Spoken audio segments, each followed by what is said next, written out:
Tras o peche dunha das escolas infantís privadas de Noia, a oferta de prazas de educación de 0 a 3 anos no municipio é insuficiente. O peche dunha das escolas infantís privadas ou de xestión privada, creemos que en Noia hai un déficit de prazas en canto a educación infantil de 0 a 3 anos, que vai ser gratuita o vindeiro ano grazas á Xunta de Galicia.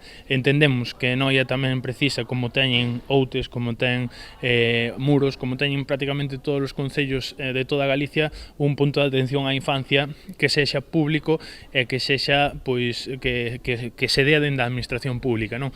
Nós entendemos que os servicios que son elementais e básicos teñen que ser xestionados dentro do público. Iso non quere decir que non sexa complementario coa oferta privada que hai de escola infantil de 0 a 3 anos, porque serían necesarias e son complementarias para dar o servicio.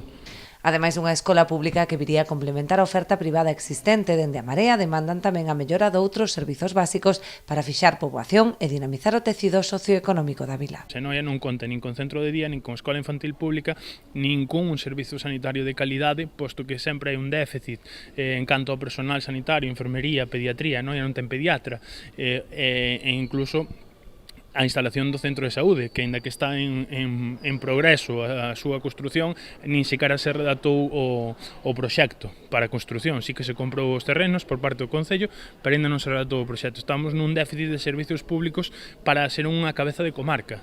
Ao final temos menos servizos que Outes, e menos servizos que Porto do Son, e menos servizos que Muros. E iso non pode ser, porque se queremos que isto reviva de algún xeito, Noia ten que empezar a dinamizarse con servizos públicos para que a xente se atraia, vexa Noia como un punto de atracción para vivir.